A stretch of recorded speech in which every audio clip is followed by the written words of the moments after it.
किया। आज वे ब्राह्मण की पत्नियों ने, ब्राह्मण तो अपने शान में रह गए और ब्राह्मण की पत्नी आज श्री बलराम कृष्ण को प्रसाद पवाई। वापिस नहीं आने भगवान ने समझाया। आज एक पत्नियां पूरा करके ऋषि लोक को पधार गई हैं।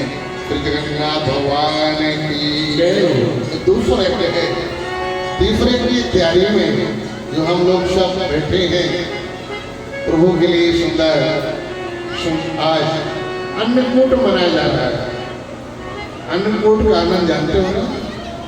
नंद बाबा बढ़िया प्रत्येक वर्ष के भांति आदरणीय श्री महाराज कहते हैं प्रत्येक वर्ष इंद्र की सेवा करते थे। इंद्र देवता का नाना प्रकार व्यंजन। एक बात बोलो, कभी गोवर्धन का उत्सव मनाना हो, नवल भैया को बुला लेते। क्या सुंदर तैयारी सजाया है, भांति भांति के व्यंजन लाया है।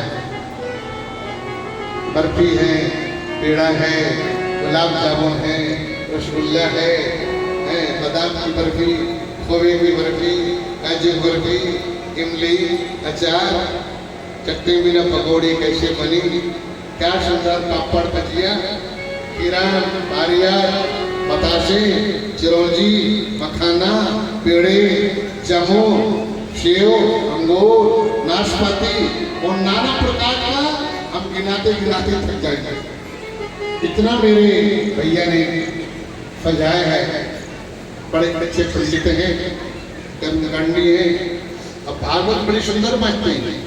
अगर भागवत बांटने लगे मेरे तरफ कोई देखेगी नहीं, हमारे तरफ कोई जो महान जी महाराज बैठे, महंत जी महाराज अध्याय, अगर लोग कथा कहने लगे तो हमारी टोकली वाली कौन सुनेगा? सब बेकार हमको बगना पड़ेगा। इसलिए बेचारी चुपचाप बैठे। मेरे महाराज जी में कोई सम्मान बाधा ना आवे, चुपचाप बैठे, अनजान जैसे बैठे। देखो सुंदर सजाए हैं और राजा जी के खजांची रुपया लुटा रहे हैं। देखो अपने दमान को, अरुण भैया को, बेटी को नहीं दिया खजाना राजा को, विश्वास ने पात्र को चाबी दिया राजा है। बढ़िया सुंदर चल रहा, चकाचक आनंद चला। राजा जी का विश्वास फिर पांडे जी पर बहुत ज्यादा। अब पांडे जी को राजा जी आचार्य कहिए, पुत्र कहिए, विद्वान कहिए, हृदय से राजा जी का प्रीत है। उतनी प्रीत मेरे पर कम है और पांडे पर प्रीत आपका हो जाता है। सौ प्रीत राजा जी की है, क्योंकि वो जानते हैं कि पांडे जी हमारे कितने गुण हैं। वो गुण की कीमत करते हैं राजा जी, कोई दाढ़ी की कीमत नहीं कर रहे हैं। आज व्यंजन बढ़िया सजा गया। ऐसे नंद बाबा बहुत सुंदर नाना प्रकार का व्यंजन सजाया है। भगवान श्री कृष्ण गए हैं, बाबा बाबा आज क्या हो रहा है? कहीं भी धूल में खेलते खेलते आए, सुना नहीं। परमात्मा की नारायण इंद्र की पूजा हो रही है। प्रभु ने क्या कहा? बाबा ये बताओ सही, इंद्र कभी खाते दिखा है? इंद्र आपने सेवा स्वीकार किया है? नंद बाबा एक बात बोले, अच्छी बात बोले, सुनो बेटा, अगर भगवान खाने लगे, कोई भक्त भोग नहीं लगाएगा, कमाते कमाते बाल बच्चों कमाएगा, भगवान खिलाएगा। थाली भोग जाके भगवान खा ले, उसके लड़का बच्चा तो परिवार वाला भूखा रहेगा। तुलसीदास छोटे परमात्मा भाव को भूखे हैं, प्रेम का भूखा सवालिया है, प्रेम का तुम्हारा स्वाद परमात्मा लेते हैं। इसलिए हमारे जगन्नाथपुरी में जब रसोई बनती है, भोग लगता है, तो नाक में पट्टी बांध लेते हैं, कहीं मेरे नाक की हवा न जाने पावे। इतना भगवान का ध्यान है कि नाक की हवा चली गई, भगवान भोग अशुद्ध हो जाता है। रसोई बनाते समय वार्तालाप नहीं करना चाहिए ज्यादा, आवश्यक पड़ गई है, मधुर मधुर आवाज कर लीजिए। ज्यादा ठोक गिर जाए, अशुद्ध हो जाए, भोजन परमात्मा हमारे कैसे पाएंगे? तो श्री कृष्ण भगवान ने कहा, बाबा मेरी बात मानो ना, गोवर्धन नाथ जो है ना, खाते भी दिखेगा, दर्शन देगा।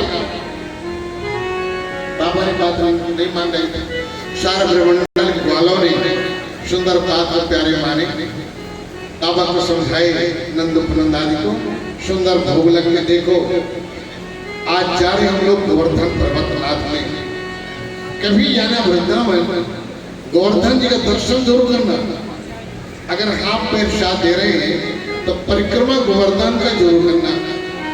परिक्रमा करने से 84 लाख कोने द्वारा नहीं आना पड़ता है। संतों का कथन है ना। बढ़िया देखिए विधि क्या है बता रहे भगवान। स्नान कराओ भगवान, पानी धोते धोते कहारों के गंधा फूलने लगे। बच्चों ने कहा लाला तेरा गोवर्धन ना कितना बड़ा है, जरा गंगा तुम बंद कर, तो जादू मंत्र जानता है। वहां कहा नेत्र बंद करो। नेत्र बंद किस पर गंगा जी का अवतार होगा। मानसी गंगा मैया की जय। दूध की धारा के सत्र स्नान होने लगा। गोवर्धन नाथ का बड़े बड़े स्नान हो रहा है। अच्छा इत्र दुर्वान सुंदर भान का चढ़ा गया। अब देखिए प्यारी भोग लग रहा है। शांति रखना 5-7 मिनट और भोग लग रहा भगवान। तुलसी दल छोड़ी गई। नारे को इतने देर तक तो मालूम पड़ा। देख पानी की वर्षा, देख पानी की वर्षा धामाधाम। इतना पानी गिरने लगा, ब्रह्मंडल में हाहाकार मचने लगा। लाला बचा बचा बचा बचा, प्राण जीवन गया। भगवान ने पाए हाथ चिंगरी से 7 दिन लगातार पर्वत उठा लिया। प्यारे 7 दिन लगातार। आप लोग कहते 56 भोग। 56 भोग क्या है? यहाँ का कथा को श्रवण करेंगे। महापुरुष लोग तो आपको बताई होंगे। 56 भोग हमारी जगन्नाथपुरी में एक दिन में 8 प्रकार का भोग लगता। आज भी एक दिन में जगन्नाथ जी भोग बाल भोग से लेकर लाल भोग साकिल भोग में 8 भोग आज भी लगता है। तो भगवान पर्वत कितने तो उठाए? 7 दिन, 7 8 56। 7 दिन परमात्मा ने खाए पिए कुछ। तो भगवान के भक्तों ने 56 प्रकार का भोग मान 8 दिन का भोग एक ही दिन में लगाया। 7 8 56 इसको कहा जाए 56 प्रकार का व्यंजन। ठीक है, माफ करेंगे विद्वत गण यहाँ बैठे हैं, गलती बोलता हो तो, पर ऐसा है प्रमाण है 56 प्रकार के शुभ जगन्नाथ का भोग कहा जाता है। सुंदर प्यारे भोग लगा। इंद्र ने महाप्रलय कालीन मेघों को छोड़ा। परमात्मा पर्वत पे बिठा लिए। एक बात बोलूं, राम अवतार में एक बार माता जानकी सीता जी ने भगवान से निवेदन करी है, हे नाथ ऐसा साधु संत आते हैं, मैं प्रेम से पेट भर खिला नहीं पाती, 2 कचौड़ी पकौड़ी खा के भाग जाते हैं। अच्छा तो संत को बुलाइए, हम पेट भर खिलाए, मेरे आत्मा को संतुष्टि हो जाएगा। तो हम बोलते सीखते हैं साधु चक्कर में पड़ो, साधु लोग बहुत खाते हैं, परेशान हो जाओ। नहीं ना, आज अच्छे संत मिले नहीं खिलाने वाले, मेरा दिल बहुत कहता है।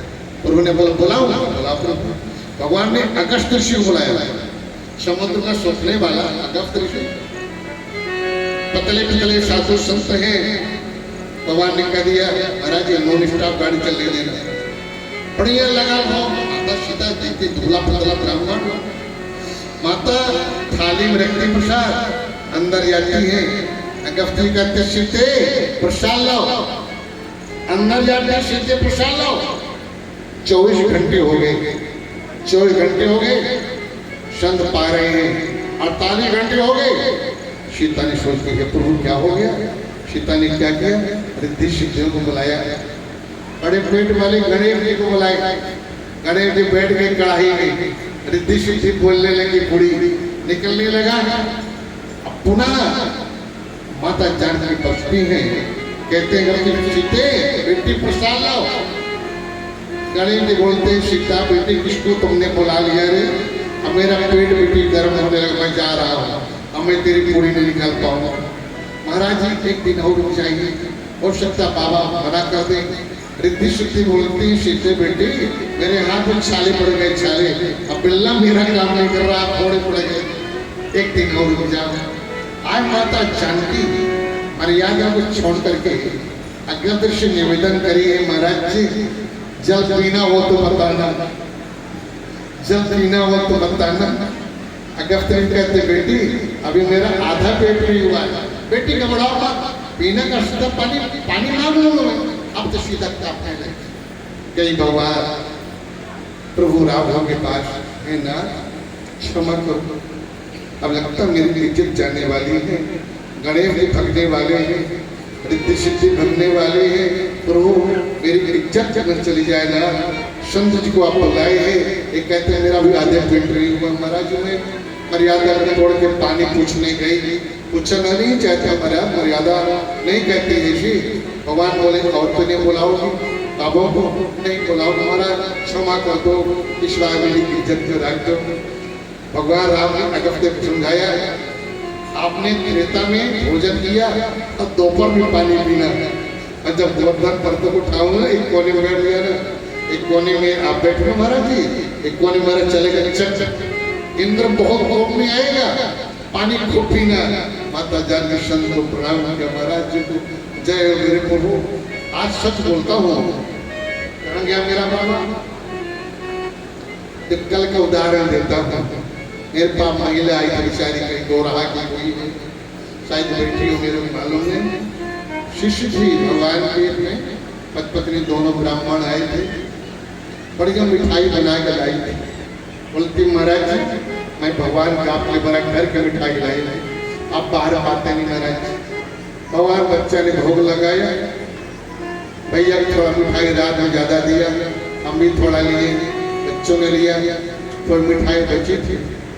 भैया को मैं देख रहा था बाबा का, भैया मिठाई और पाओगे, वो तो दे दो, बच्ची की जो मिठाई आधा किलो आधा पाव जोड़ रही हो, आज इस संत को 5 किलो पेड़ा खिला दो, आधा किलो दही और 10 रुपए दक्षिणा दो, बाबा मार देंगे, मारे चाहिए।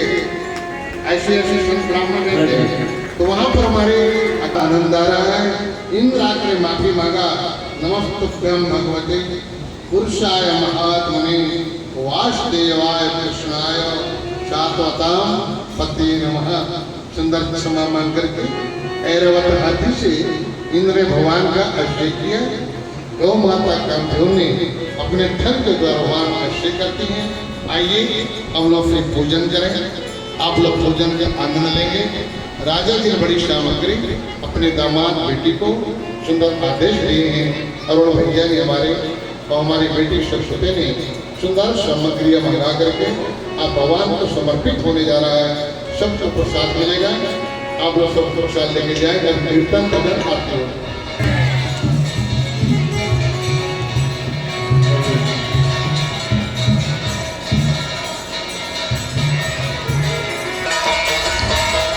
बोले श्री शंकर भगवान, श्री स्वामी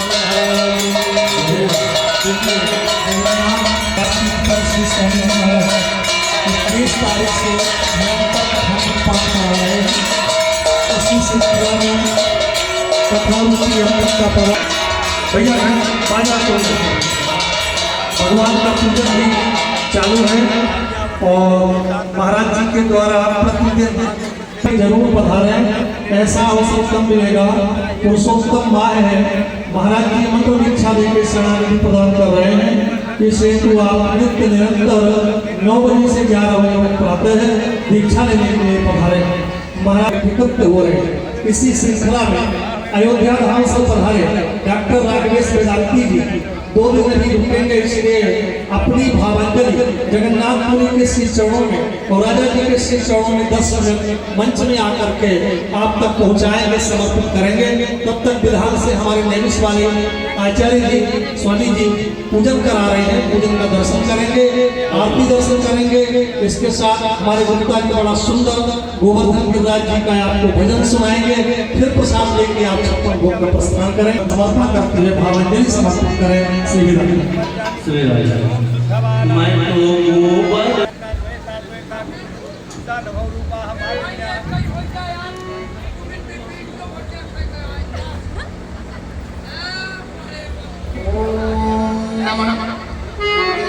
नमः परमहंसाय स्वागत चरण कमल जिनमकरंदाय भक्त जनमानस निवासाय श्री रामचंद्राय कांति सुतां रसतिनिंदितसारेन्दुर यत्रैकतो विलसितां सितांग शोभा वृंदावनी विद्या मुनिनांग संगम राधा कुंद युगलं तदहं नमामि वाञ्छाकल्पतरुभ्यश्च कृपा सिन्धुभ्यैव च पतितानां पावनेभ्यो श्रीवैष्णवेभ्यो नमो नमः। जगन्नाथ धाम पीठाधीश्वर परम पूज्य सदगुरुदेव भगवान समान हमारे गुरु भ्राता आदरणीय पूज्य स्वामी श्री इंद्रारमण जी महाराज संकट मोचन जगन्नाथ धाम के सानिध्य में उपस्थित इस महा अनुष्ठान का आयोजन कर रहे हमारे मार्गदर्शक, हमारे जीवन के प्रेरणा स्रोत, हमको जीवन में शिक्षा संस्कार देकर हनुमान जी महाराज के चरणों से अवध धाम पहुँचाने वाले परम पूजनीय श्री राजा जी और परम आदरणीय श्री कृष्णदास पांडे जी, पयासी जी, समस्त बिजरावगढ़ की जनता जनार्दन श्रद्धामयी माताएं, हम सभी लोग परम सौभाग्यशाली हैं कि ऐसे पूज्य सदगुरुदेव भगवान के श्रीमुख से भागवत की कथा सुनना ये बहुत हम सबके परम सौभाग्य की बात है। भागवत जी में विरक्तो वैष्णवो विप्रो वेद शास्त्र विशुद्धकृत दृष्टांत कुशलो धीरो वक्ता कार्योत निष्पृहा। मैं आदरणीय दीदी जी को, सरस्वती दीदी को और जीजा जी को, श्री अरुण मिश्रा जी को बहुत बहुत धन्यवाद दूंगा। इस कथा को कराने का चयन पूज्य गुरुदेव भगवान के श्रीमुख से किया।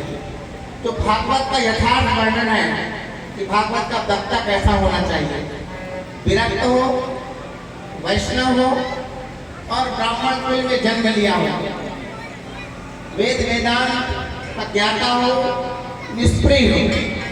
मैंने बता दूं, आप सबको निवेदन करूं, भले ही हमारे गुरुदेव श्री राजा जी महाराज जी से कथा सुन रहे हैं, लेकिन इस कथा की दक्षिणा पूज्य स्वामी जी स्पर्श तक नहीं करते।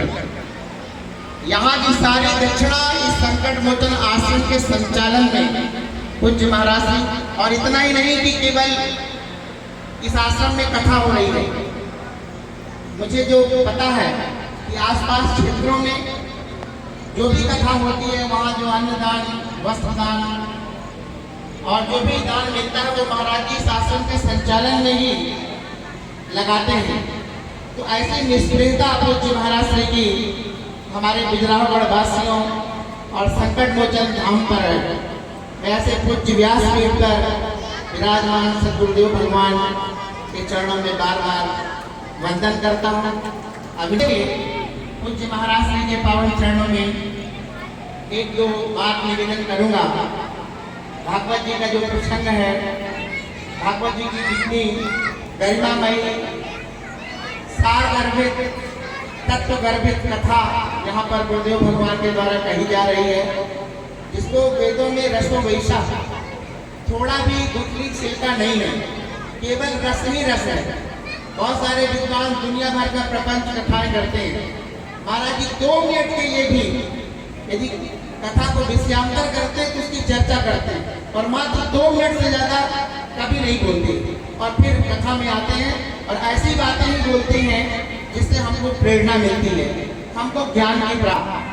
ग्वालपाल यही भागवत के और जो भक्त हैं वो सब तत्व हैं। तो मैं निवेदन करूंगा सज्जनों, मात्र 2 शब्दों पर कि गोपी क्या है।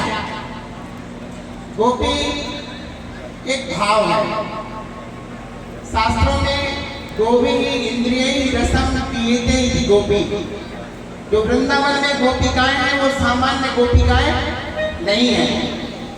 गोपी यानी जो अपने दसों इंद्रियों से भगवान कृष्ण के मंगल में दिव्य माधुर्य रस का पान करती हैं, वो गोपियां हैं। गोपी कोई स्त्री का नाम नहीं है, गोपी एक भाव है और सामान्य तौर पर गोपी कॉमन नेम है। हम किसी स्त्री का नाम भी गोपी रख सकते हैं और किसी पुरुष को भी गोपी कह सकते हैं, कहते ही हैं। तो वृंदावन में कामदेव भी गोपी बने थे। आज की कथा में हमारे भगवान शंकर भी आगे कथा में गोपी बने के जब महाराज की कथा आएगी, नारद जी भी और सभी देवी देवता कोई सामान्य रूप से वहां पर नहीं थे। जो गोलोक के महत्वपूर्ण देवता हैं वो वृंदावन में गोपी बन गए थे, भगवान श्री कृष्ण के मंगलमय दिव्य दर्शन का रास का आनंद लेने के लिए। सज्जनों, कृष्ण के चरणों में सानिध्य को प्राप्त कर चुकी है और जो मान रही अपने अहंकार को छोड़कर विमान में बैठकर भगवान श्री कृष्ण का मंगलमय दिव्य महारास देखने के लिए अपने लोग को छोड़कर अपने घर को छोड़ते तमिलनाडु अपनी माताओं बहनों के बालों में लगे जूड़े में पुष्प की चर्चा की। मैं निवेदन करूंगा सज्जनों, उन स्त्रियों के मतलब देवांगनाओं के बालों में जूड़ों में लगा जो पुष्प था, जो गुच्छा था, वो भगवान श्री कृष्ण के चरणों में अर्पित होता था। वहाँ आकाश था पुष्प की चर्चा मेरे भागवत में। वो पुष्प कहाँ से आया? क्या आकाश में पुष्प हो सकता है? कदापि नहीं हो सकता। लेकिन वो देवांगनाओं के जो बालों में फूल था वो भगवान श्री कृष्ण के चरणों में अर्पित होता है, इसलिए वहाँ खापुष्प की चर्चा है। और वो वनिताएं अपने विमान का, अहंकार का, मान का परित्याग कर भगवान कृष्ण के चरणों में दर्शन करने के लिए, उनका प्रेम पाने के लिए उपस्थित हैं। सज्जनों, भागवत जी में मैं आनंद ले रहा हूँ, इतना आनंद आ रहा है कि मुझे कुछ बोलने का सामर्थ्य नहीं है। लेकिन दो बातें, दो श्लोक भगवान का, एक तो गुरुदेव भगवान ने कई बार कहा, करहा पीडम नटवर बपू कर्णयो कर्णिकारम विप्रत वासः कनक कपिसम वैजयंतीं चमालाम रंधान वेणु रधर सदया पूर्वयन गोप वृंदै वृंदारण्यम सपद रमणम प्राविशति कीर्ति। यह भगवान के रूप माधुर्य की कथा है। इस श्लोक में भगवान के परम सौंदर्य का, भगवान के रूप राशि का वर्णन है। मोर के बरधार को भगवान अपने मस्तक पर धारण कर सुंदर कान में कनेर का पुष्प लगाकर बंसी को नाच करते हैं। जो भगवान के चरणों में इसलिए निवेदन कर रहा हूँ, व्यासपीठ पर पंडित जी ने आदेश दिया कि हमारे महाराज जी के चरणों में दो शब्द अर्पित करें। मैं निवेदन करना चाहता हूँ कि जो भागवत के कथाकार हैं वो आदरणीय श्री सुखदेव जी हैं। सुखदेव जी महाराज भागवत कथा के पूर्व जन्म लेते समय जंगल चले गए और जंगल जाकर निर्गुण निराकार भगवान की साधना में डूब गए, समाधिस्थ हो गए। विद्यालय रूपी कल्पशाला जो क्षेत्र के समाज के हजारों लाखों बालों का पोषण कर उनके जीवन को सुंदर सुगम बनाने का काम करती है, उसके लिए गढ़ संस्कृत प्रचार समिति ऐसा विद्यालय वेद व्यास जी ने, क्योंकि यहाँ सब पठित लोग हैं, पूज्य पांडे जी ने हमको पढ़ाया। सज्जनों, शास्त्र में लिखा है कि उस माता पिता की समाज में शोभा नहीं होती जिसका पुत्र ज्ञानवान न हो। इसलिए न शोभते सभा मध्य हंस मध्य बको यथा, जैसे बकला के बीच में, हंसों के बीच में बकला की शोभा नहीं होती, उसी प्रकार जिन माता पिता का पुत्र ज्ञानवान नहीं होता उसकी समाज में इज्जत मान नहीं होती। इसलिए सुखदेव जी को वेद व्यास सोचते हैं कि मैं क्या 17 पुराणों का रचयिता, मतलब पंडित, और मेरा पुत्र केवल भगवान की भक्ति तक सीमित रह जाए तो संसार के लोग मुझे क्या कहेंगे। इस आशय से वो अपने पुत्र को ज्ञानवान बनाना चाहते हैं, भक्तिमान बनाना चाहते हैं। यद्यपि गुरुदेव भगवान ने कहा कि ज्ञान से भक्ति ज्यादा श्रेष्ठ है, लेकिन संसार के लिए, लोक के लिए भक्ति लोक का कल्याण भी करती है और खुद का कल्याण भी करती है। इसलिए वहां पर दूसरा श्लोक जो भगवान की करुणा का है, भगवान की दया का है। जब इस सुंदर श्लोक से सुखदेव जी की समाधि खुली, लेकिन समाधि में खुलने के बाद वो हंसने लगे, नाचने लगे, गाने लगे और रोने लगे, जो भक्ति का लक्षण है। उसके बाद फिर समाधि में गए। उनके शिष्यों ने आकर वेद व्यास जी को बताया, गुरुदेव कि आपका पुत्र तो बहुत विचित्र है। इस श्लोक को सुनने के बाद समाधि से खुला, हंसा, नाचा, गाया, रोया और समाधि में चला गया। तब विशाल परमात्मा है, वो मुझ जैसे तुच्छ अकिंचन को अपनी शरण में कैसे लेगा।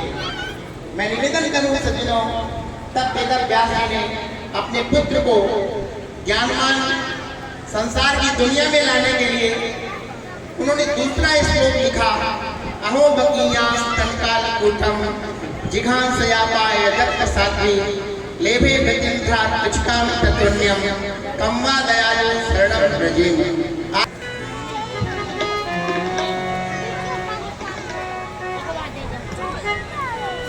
हेलो सेवा